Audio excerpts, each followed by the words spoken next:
భారత్ వ్యూహాత్మక దౌత్యం ఫలించింది. 3 ఏళ్ల సుదీర్ఘ చర్చల అనంతరం ఎట్టకేలకు భారత్, యునైటెడ్ కింగ్డమ్ దేశాల మధ్య చారిత్రక ఫ్రీ ట్రేడ్ ఒప్పందం కుదిరింది. ఈ ఒప్పందం లండన్ లోనే కాకుండా యూకేలోని చారిత్రక పట్టణం చెక్వేర్స్ లో జరిగింది. ఈ సమావేశంలో భారత ప్రధాని నరేంద్ర మోదీ, యూకే ప్రధాని కీర్ స్టార్మర్లు ఒప్పంద పత్రాలపై సంతకం చేశారు. ఈ ఒప్పందం 2030 నాటికి ద్వైపాక్షిక వాణిజ్యాన్ని $120 బిలియన్ కు చేర్చాలనే లక్ష్యంతో రూపొందించబడింది. దీని ద్వారా భారత్ లో మానవ తయారీ వస్తువులకు డిమాండ్ పెరగనుంది. అదే సమయంలో యూకే వస్తువుల ధరలు కూడా తగ్గనున్నాయి. ఇది రెండు దేశాల ప్రజలకు లాభదాయకంగా ఉండనుందని అంటున్నారు నిపుణులు. బ్రిటన్ యూరోపియన్ యూనియన్ నుంచి తట్టాపుట్టా సర్దుకొని బ్రెగ్జిట్ అయిన తర్వాత యూకేకు ఈ ఒప్పందం వాణిజ్య బలోపేతానికి కీలకం కానుంది.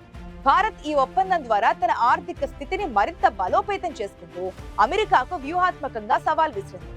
భారత్ వ్యూహాత్మక దౌత్యంతో జరిపిన యూకే ట్రేడ్ డీల్ తో అమెరికాకు షాక్ తగిలినట్లయింది. ఎందుకంటే ఇప్పటికే అగ్రిమెంట్లు పూర్తయి సంతకాలు జరిగిపోయాయి. ఈ పరిణామాలు ట్రంప్ కు ఏకు మేకై ప్రమాదం ఎక్కువగా కనిపిస్తోంది. తాజాగా భారత్ తో వాణిజ్య ఒప్పందం కోసం ఒకవైపు అమెరికా ప్రయత్నిస్తోంది. కానీ అమెరికా కోసం భారత్ తన ప్రయోజనాలను పణంగా పెట్టేందుకు నిరాకరిస్తోంది.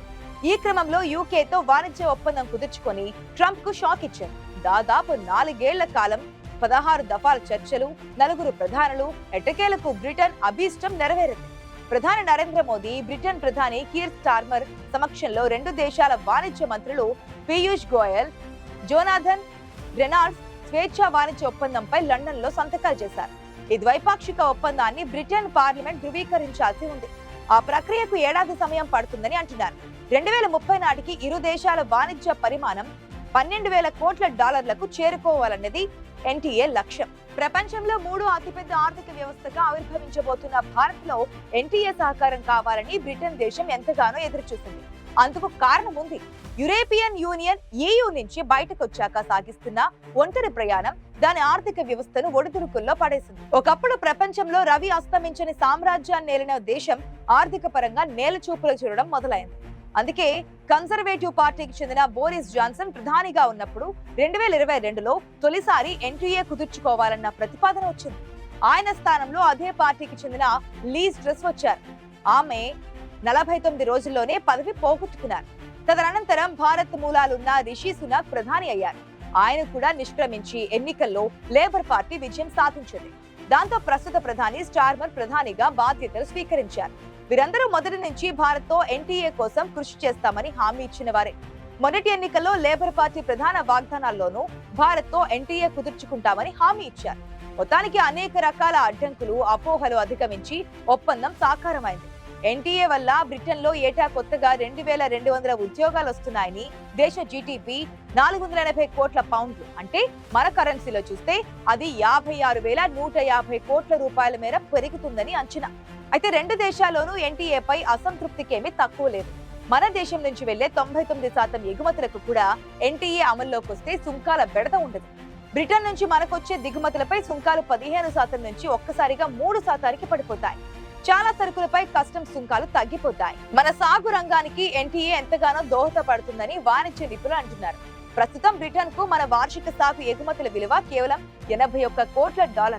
ఈ ఒప్పందం వల్ల మన నుంచి తేయాకు, మామిడి పండ్లు, ద్రాక్ష, సుగంధ ద్రవ్యాలు, చేపలు, రొయ్యలు, ఎండ్రకాయలు వగేరాల ఎగుమతులు అపారంగా పెరుగుతున్నాయని అంచనాలున్నాయి.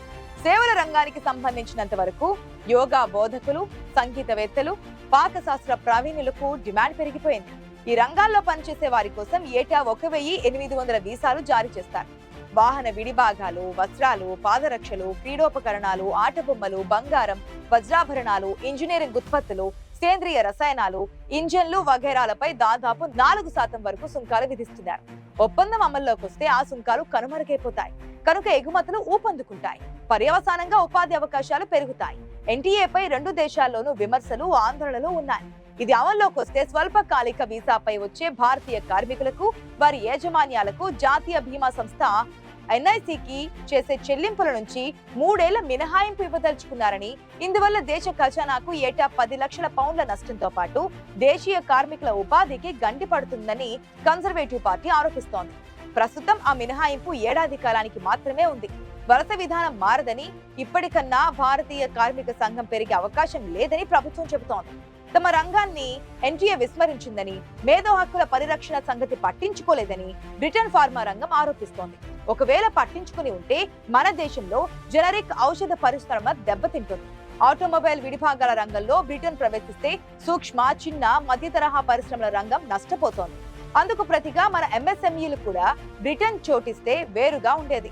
ఇక 2027 నుంచి బ్రిటన్ అమలు చేయబోతున్న కార్బన్ ట్యాక్స్ అంశాన్ని ఏం చేశారో వెంటనే తెలియలేదు.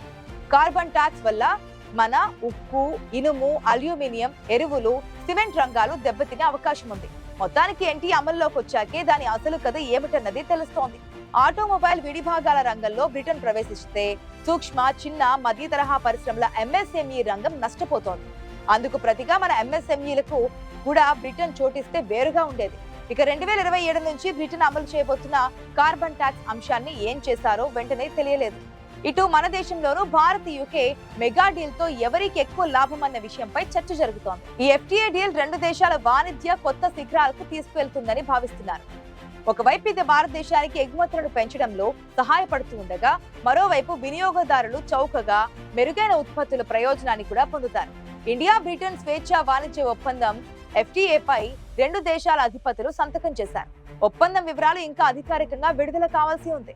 ఇండియా, యూకే ఎఫ్టీఏ ఒప్పందం నుంచి కొన్ని రంగాలు దూరంగా ఉండనున్నాయి. అవేంటంటే ప్రధాన వ్యవసాయ రంగాలైన పాడి, యాపిల్, ఓట్స్, తినదగిన నూనెలను ఎఫ్టీఏలో ఈ ఒప్పందం నుంచి మినహాయించారు.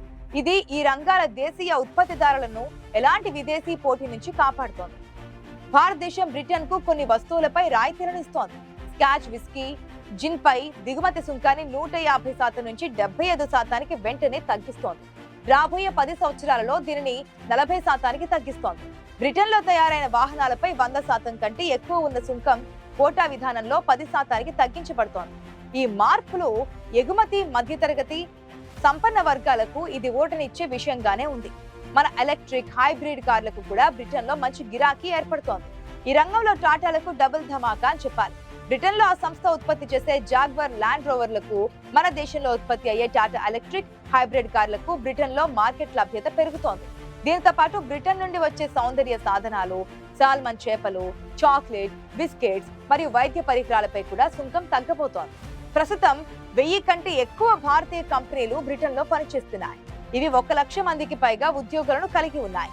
దాదాపు $20 బిలియన్, అంటే మన కరెన్సీలో చూస్తే అయితే 1.73 లక్షల కోట్ల రూపాయలు పెట్టుబడి పెట్టాయి. బ్రిటన్ ఇప్పటి వరకు భారతదేశంలో $36 బిలియన్ పెట్టుబడి పెట్టింది.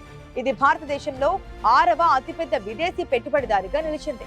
ఈ ఎఫ్టీఏ యూకే జీపీటీని ప్రతి సంవత్సరం 56,150 కోట్ల రూపాయలకు పెంచుతుందని బ్రిటన్ ప్రభుత్వం అంచనా వేసింది.